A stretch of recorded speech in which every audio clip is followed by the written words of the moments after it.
What's up, guys? So I want to write a diagram for you for people who, when I ask them, hey, have you thought about creating a show for contents for your brand, for your company, for your business? And they look at me like, a show? What are you, nuts? Go back to the psych clinic you came from, bro. And I'm like, dude, just hear me out. So there's different kinds of shows, obviously, and usually when I post things, I'm talking about, hey, like, have you considered a reality type show, or a even a big show? Like, think about scripting something. Think about your favorite Netflix show, White Lotus, for example. Have you thought about making a show like that? And they're like, I don't have $40,000 to spend on making a show. And I'm like, well, it's a lot more than that, but let's talk about the different types of shows you can make, and maybe some of them are more within reach than you think. So I'm going to draw a line right now, and let's see. Let me make this actually a black line, and we're going to have scales here. So on the far left is going to be a 1, on the far right is going to be a 10, in the middle we're going to have 5, 3, and then let's just do 7 right here. Let's make that an 8. Okay. Yes, I'm very good at this. Thank you.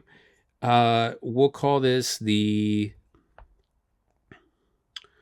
show significance scale. SSSS. I don't know. That doesn't look good. Hopefully that's not going to get me canceled. The show significance scale. And what that is, we're going to start off with the left side, and the very basic, most basic show that you can make is going to be a podcast. Okay. And on the far right is going to be scripted show. If I misspell anything, please don't call me out. That's going to hurt my feelings. I think I'm a really good speller, but I usually spell 5 or 6 things wrong. So scripted show. What is a scripted show? A scripted show, the biggest, wildest, amazing show that you can make that would be scripted would be, let's say, something like White Lotus. And the cheapest thing that you can make, that you can literally go make today, is a podcast. And if you don't know what a podcast is, look at Theo Vaughn's podcast as an example. He interviews a guest. There's mics in the shot. There's usually 3 angles a wide, 1 for each person. Sometimes there's more if it's a bigger budget podcast. Sometimes for the lower budget podcast, there's only 1 camera. Not a big deal either way. It's, again, you pick a topic, you talk about it for 30 minutes, 45 minutes. Joe Rogan style, it goes to 3 hours sometimes. So what are you comfortable with talking about that's not just going to be a waste of time, that people are going to want to tune in to watch? Now, this isn't about podcasts. But the far left is podcast, far right is White Lotus scripted. Let's go to number 8. Let's do scripted reality. And then let's do improv reality. And then let's do let's do skits and Q&As for 3. So what are these? Let's look at scripted. What's a scripted reality? Think about Real Housewives and insert your favorite city. That's a scripted reality. What's an improv reality? Well, to some degree, think about Curb Your Enthusiasm. Although that was kind of scripted. They had a script going into it. They said, we want to use these lines. We want to say this. But at a certain point, you can take it yourself. So Curb is maybe more of a 6 than a 5, but you get the point. Improv reality. Skits and Q&A. So if you go on Instagram right now, the more successful brands, the successful people, use skits or use Q&As to create content. And these are done sometimes with constant, consistent themes, sometimes not, but they're done in a way where you're going to be watching something that's relatively long. It can be up to a minute long, and they're going to sometimes longer, and they're going to keep your attention because there's actual storyline there. I can send you, I'll post an example after this of a skit, and then Q&As are basic Q&As that you can ask people. Hey, what do you think about this? It's usually someone as a staff member asking the CEO, owner about the Q&A about the company or brand, and it can be boring. Or they try to spice it up and ask Q&As like lawyers sometimes are like, what's the newest law? Or Can you get fined if you park in a red zone if you have diarrhea? Something wild like that makes you want to watch it. We've created podcasts, we've created skits, we've created Q&As, and we've done improv reality TV. Like, we've created those. They're done. You can watch them. If you're one of our clients, you want to watch any of these as samples, you can watch them. We haven't done scripted reality and we haven't done scripted show. And let's talk about the budget. So the budget for a podcast, if you get basic stuff, basic mics, basic lighting, basic camera, all that stuff, it's going to be on the bottom end, $1,000 to, I'd say, solid $7,500. If you have some good stuff that you're renting or using, you can get $7,500. I'd say the cost of my cameras and lighting, if I were to charge someone to make a couple of podcasts, if we, let's say, film 2 or 3 podcasts in a day, it'd probably be slightly above that because the gear I have is a little bit more high end. Now, skits and Q's and A's. So if we're filming that, so if we meet with a brand, we're not filming one skit or one Q&A. We are filming multiple ones of these in a day to make it worth their cost, because the cost is going to be usually between $5,000 to $15,000.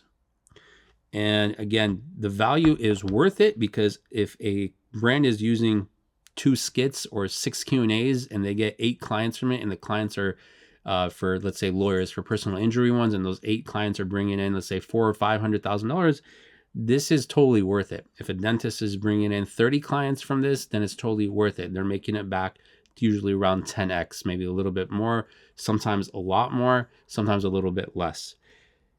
Improv reality is usually, I'd say, it'll be around $15,000 to $60,000. And this is for someone that's, we're going to go shoot it tomorrow. It's not, you're not hiring Bravo to come film it for you and produce it for you, because that's going to go up high. This is for like a regular talented agency production company that's going to coordinate this, and come work with it. Real Housewives. So maybe people are unaware, but a type of Housewives type show is usually going to be around $100,000 to about $750,000. And White Lotus type of show, on the low end, it's going to be $1 million all the way to, it can be $50 million if we're doing Breaking Bad, if we're doing Game of Thrones, whatever we're doing, it can go up from there. I don't know how many have spent 50 million, but it can go up. Think of it this way as well. So if we're going to go film, let's say someone's like, hey, we're going to pay you $10 million to come film a White Lotus type of show for us. We may shoot it for 30 days. And in that 30 days, we may actually come up with 3 or 4 episodes. We may come up with 5 episodes, half a season. So don't think of it as a one-to-one, $1 million for one episode, $1 million for 10 minutes, $1 million for one skit. Don't look at it quite like that. Look at it as the investment, because if they're spending $1 million, or let's say up to $5 million on a show, what are you going to do with that show? Are you going to license it to Netflix for $30 million? Or are you going to license it to Apple for $5 million? Is that $5 million for season 2 going to become $100 million? What are these millions and millions that you're talking about? How is this going to become more millions in the future? So that's why it can be very expensive to start making a show out of scratch, but the payoff is a lot higher. So if you're starting out, if you have no budget, start off with the podcast. Start off with finding a way to create something consistently, maybe once a month, once every 2 weeks. If you have a bigger budget, if you have people that can help you, start off with skits, Q&As. Do your research on what you can create that's going to be interesting, that people are going to want to watch, that's going to have story, that's going to, again, also be consistent. And if you have a bigger budget, you want to go kind of all out, go the improv reality show route, where you can create content that is going to be perhaps more long form, that's going to live on YouTube. And the reason you're creating, between improv to scripted is because you have a potential to sell this to a network. You can make your money back easily on this if a network sees it and says like, hey, let me buy the rights from you, or you can pitch it to them even. And if not, you can create your own episodes for YouTube, and YouTube, you can make easy 30K, if you're getting millions of views, you can bump that up. Imagine you have 10 videos on there, bringing in 80K a month consistently. well, you made your money back easily. So you got to think of it. What kind of investment are you doing? I know these numbers are all over the place. I know some people are going to comment like, what are you talking about? Shows don't cost $1 million. Shows are all over the range. That's why maybe I'm a little off, but shows can cost anywhere. If you're looking at Always Sunny in Philadelphia, what do they say they spent on the first episode? $2,500. How much are they spending on the episode now? Are they spending in the millions? Because they have to pay the salaries of all the people who are actual actors, actresses, and are actually popular now. Do they have to spend money on the writers now because they have to spend more money to have better writers? So all this adds up. Yes, a pilot can be made for less money. Sure, we can make a pilot for $25K, filming only 3 days, for example. But if you bump that up a little bit, maybe we can make 3 episodes. We can go from there. So think of it this way: can you make anything on this scale? If the answer is yes, then I suggest take the leap and start producing, because you don't know where this goes. And when you're creating shows, you're having fun making them, and people who are watching them are going to also have fun consuming them. If you do the boring produced commercial that a lot of people are still creating today, or if you make something that's not funny that you think is funny, if you do something that, hey, we're just going to be talking monotone about the different pressures of the mouth that can cause teeth pain to get relatively hard.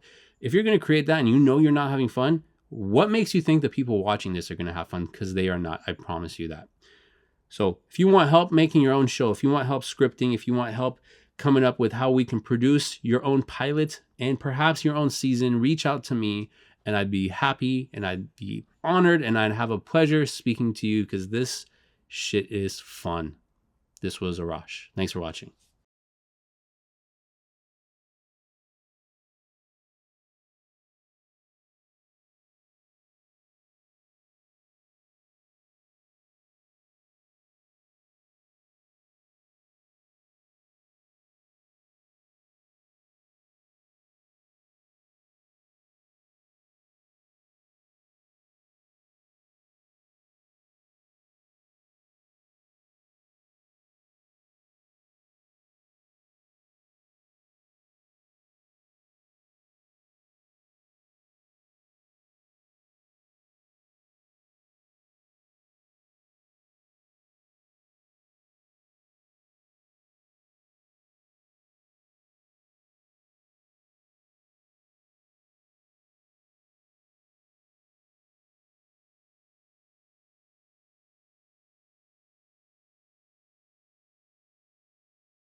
What's up, Patreon? So today I want to go into how to direct models, and I want to go into a couple of shoots with one model. So this model, her name is Tegan, and we did a few shoots, and she would always complain that other photographers don't direct as much as, maybe myself or some others that she likes working with. And when someone's quiet all the time, it's kind of creepy. It's like someone's just watching, or they're timid, or they're not giving feedback. So I'll edit maybe a couple of these. You can download them yourself as well. But I want to go into the direction part of it. So I just threw some out here. And if you're not directing, and someone's not performing up to par, it's your fault as the photographer. So the issue is, how do you get someone to loosen up or be sexy or to do what your vision is or what you're picturing? So if you're looking at these photos, first of all, you're going to notice that they're a little underexposed, and that was intentionally shot that way. You can even look at this histogram up here. It's all the way to the left. I wanted there to be minimal light so I can kind of add that in later. If this was shot proper exposure, it'd be too bright, and I didn't want to go for that look. So I intentionally shot these kind of moody and dark so that I can edit them the way I wanted to. And then these are, I pulled the shutter. So I shot it like shutter like 1/8 of a second, and I pulled the camera like that to get these effects, in case you're curious. So back to the directing part. How to direct is, one, you can either show someone the picture on a camera, iPad, be like, hey, these are the photos I want to get. Can you do this kind of pose? And then they'll do it. But that's such a slow process that they're going to try to do one, then you got to stop, show them the other. It's a stop type of photography, stop motion relationship that you're creating. It's like football. You want it to be more like basketball or soccer. You want it to be continuous motion. So what I would do is, if I'm showing her what kind I want, I'm going to put my hands on my chest, or I'm going to say, move them around this way. So this is like 6 or 7 different shots that I'm getting by moving my hands and telling her what I want. So you have to do that, and you're going to feel weird the first few times. And then you're going to see like, damn, the person, the model is doing as you want perfectly to a T, because she's mirroring you. And when she's mirroring you, then you're getting the shots you want, and you can continuously flow. You're getting like 10 shots per time you make your moves versus just one time. That's one way. So like, if you're looking at these right now, these were kind of stiff, so I had to loosen her up, but then she had wings on as well, so I know that kind of adds to it. How are you going to loosen up with these heavy bulky wings behind your back? These are not Photoshop, these are actually there. I paid like $300 or something for those wings. You have to, call it out, be like, hey, straighten your back, or put your weight on the front foot. You have to call things like that you think are physics that add to the motion of the body or the position of the body. Without that, you're just not going to accomplish it. Like, I'm not going to be able to say, hey, do this with your body, for example, because I don't feel the wings on my back. I added a umbrella to some of these shots to try to get it to be a little bit more natural. And then for these, you can see that it kind of starts out in the beginning of the shoot. These are from the very beginning, stiff and boring, because I'm not giving her any kind of direction, because I was looking for lighting. I was trying to get my composition. I didn't even notice these asymmetrical pillows on the left here and the right. I would have moved that if I noticed that. So many things. So after a while, then I moved to the model and try to adjust her and have her do what I want, and then have her, you can give me some smiling, you can loosen up, you can pivot. So like, this one was fine, but I love this one because now I say, look to the right, but not so far where all I see are the whites of your eyes. Only look a little bit. So maybe there's a table there. I say, hey, look towards that table. So I really like that one. This one, I had to show her on my phone because I couldn't arch my back like that. So I was like, dude, you need to arch your back like the hell out of your back. Exaggerate it.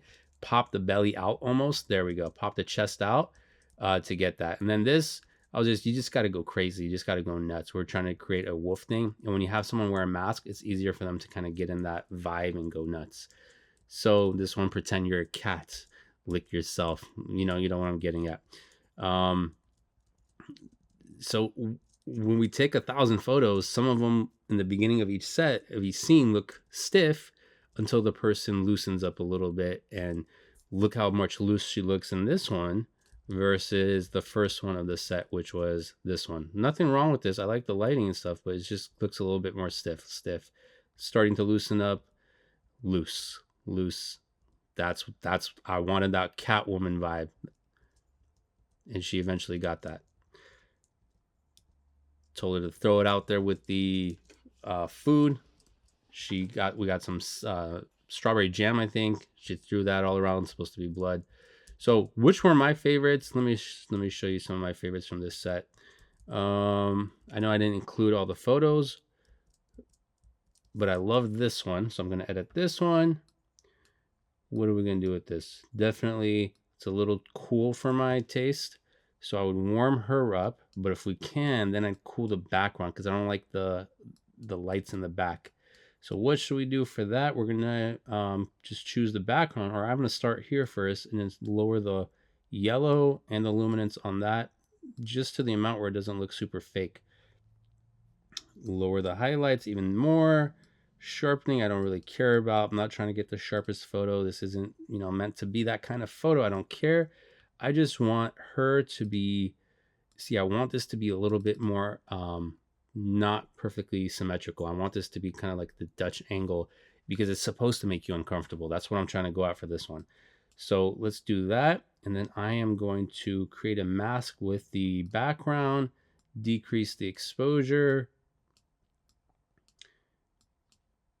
And then let's see if we cool it, if it makes a difference. See, I rather have it cool than warm in the background. I like that a lot more. What happens if we add green to it? See, green almost makes a little bit more like cinematic type of vibe. I go there, good. Now I decrease the exposure even more. And what else can we do with this? I'm gonna try to take this down. This is gonna basically decrease the dynamic range by messing with everything, pulling everything down here. And then maybe I can go add a little bit of blue in the shadows even more so. And if I bring the opposite back to her skin color, we can get a little bit more of her popping out because these are going to be opposite colors, blue and orange. How do I know they're opposite colors? Look on the color wheel. Orange is on this side, blue is on this side. And the highlights I don't really want to mess with. So midtones, highlights, shadows, right? Yep. And I'd probably go and introduce some green as well, just for the hell of it. And yeah, I just want to see what it looks like if I added my black and white. Yeah, that looks too contrasty for me. What about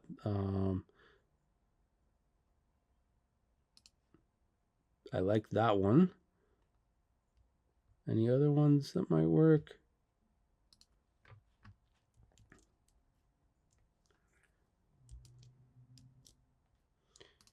I'm gonna stick with my original right here. I might make it a little bit more contrasty just by pulling this. So I'm happy with this shot right here. And I'm gonna export this one.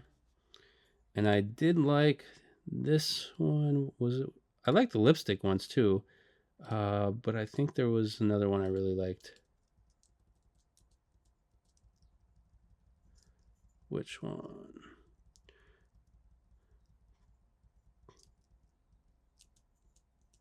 This one, I think. Yeah, this one. So again, I like it, the light coming from the back. That makes it look cinematic to me. I love that. I'm going to warm it up. And then I'm going to decrease everything even more so, including the saturation for this, because I want this just basically to have a warm tint to it.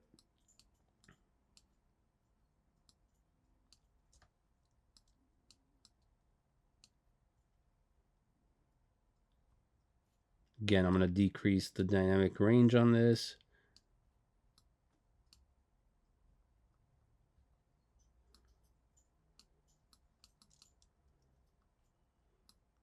This is more my style. This is what I like. I like having it not be perfect for the photo to have character. And I'm going to take this a little bit further on this one. I'll show you why. I'm going to throw this one into Photoshop. I'll show you why I want to do that. Let's export this. And I did like this one too. And if I just apply the previous, I just want to see how dark it looks. Looks a little too dark here. So I just want to bring it up a little bit. And I don't know if I like the desaturated look for this. I'd rather have it a little bit more saturated.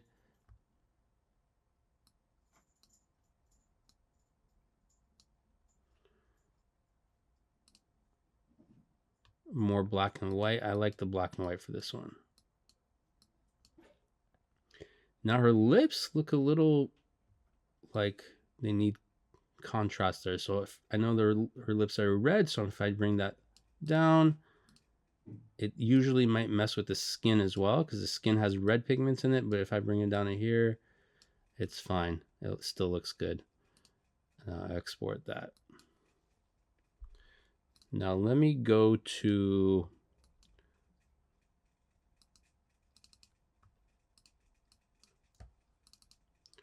if I go to this one that I wanted to, if I throw this into Photoshop, what would I do to perfect this photo if I was like posting this somewhere? I am going to duplicate this layer.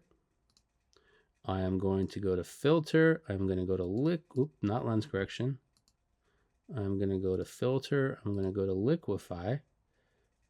And I am going to bring the belly always down a little bit, even though it's not an issue. It's not a big belly. It's just what the model sometimes can notice. And I want to do it before she tells me to do it. See, if you do this too much, the couch goes down. It looks like a fake Photoshop picture. So make sure it doesn't look fake. And I don't want to spend too much time on this. I just want to accentuate this a little bit. And then finally, once this is done, I am going to do this. I'm going to elongate it. Oops, not that way. I am just going to elongate it a little bit this way, just a tad. Because if she was standing vertically, I'd go this way. Since she's not, she's kind of lying down, I'm going to go a little bit this way. And before, after, before, after. So that's what I would do to this. And I would save this. Save as a copy. Yep, right there. So any questions, any reason you don't know why I did something, please let me know. I will love to explain it to you. If you want to have any of the presets, for the Lightroom presets, please let me know and I will send that to you as well. Thanks for watching.